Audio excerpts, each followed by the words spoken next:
As Dr. Seuss once wrote, the more you read, the more that you know. The more that you learn, the more places that you'll go. Based on my years of experience in the field of education, along with a little bit of research, I'd like to present a case why year-round school is a great option for public education in the United States. My presentation will involve three main points. First, I will talk about what year-round education is and looks like. Second, I will talk about the benefits of year-round education. And third, I will talk about counterpoints to common arguments against year-round education based on research. What it is and looks like. Most year-round education models have the exact same number of days of school attendance as the current 9-month models. Here that would be 185 days of attendance. It's just spread out differently throughout the calendar year than the current 9-month model.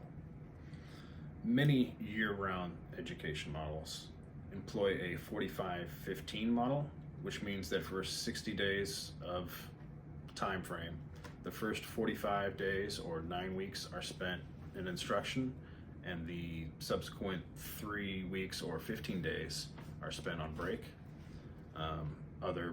Another option for this is the 60-20 model, which would obviously involve an 80-day period instead of a 60-day period, with the same 60 days on, 20 off.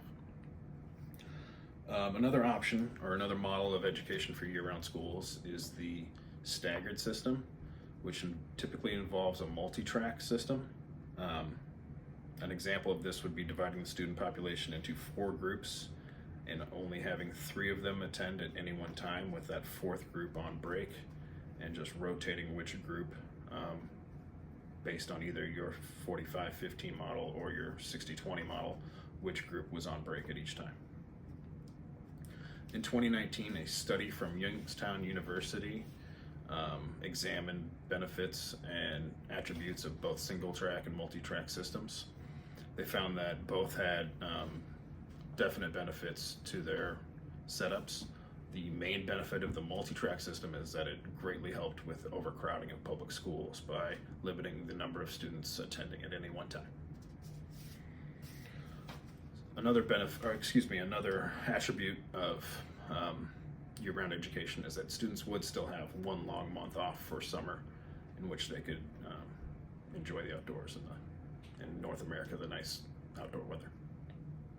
According to niche.com, there are 46 different states that use year-round education, and about 10% of all public schools are year-round in makeup.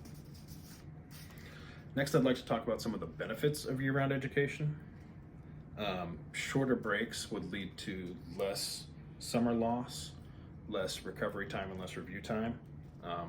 As most teachers know, when you start up at the beginning of the year, you have to spend a lot of time reviewing what you did last year or what you hope your students did last year. And sometimes there's a gap in that learning. And so having smaller gaps of time between this learning would help reduce all of that.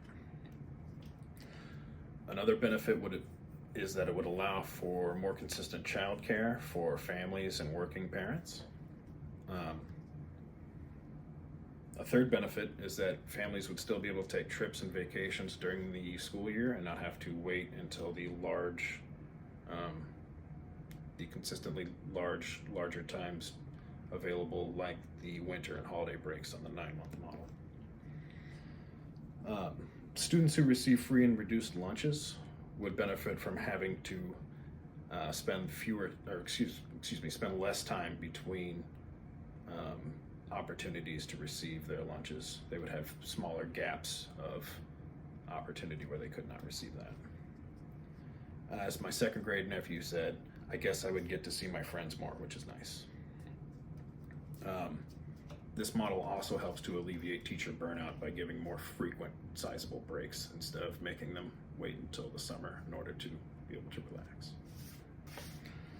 A Boardstown Schools from Kentucky found that at the end of 5 years of year-round education, their dropout rate decreased from 4.6% to 2.7%, and that secondary attendance rose from 62% to 74%. Some counterpoints to Arguments against public or year-round education, excuse me. People have complained about the loss of summer camps. Most of these communities that do this adjust and either adjust the length or time offered of the camps, or one option is to incorporate the camps into these summer modules of the school year and incorporate them into the schools themselves. Some people have complained about the maintenance costs of heating and cooling schools throughout the course of the year.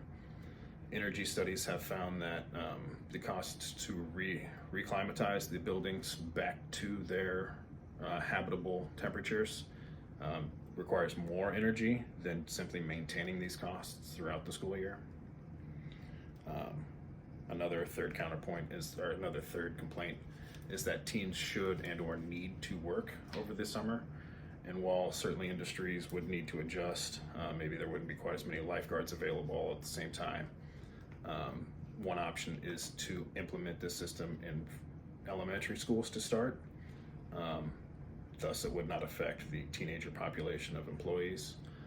You could also start this as a pilot program that started in elementary school and continued as they got older, and so that it continued up into the higher grades, but did not affect the current or next crop of said students. In conclusion, first I talked about the different possible models of year-round school. Second, I talked about the different benefits of year-round school. And third, I discussed some of the common counterpoints against arguments against year-round school. While this would be a significant change for about 90% of U.S. public education, it is a proven model that has been used here and around the world, and I think it would be something that would benefit us all.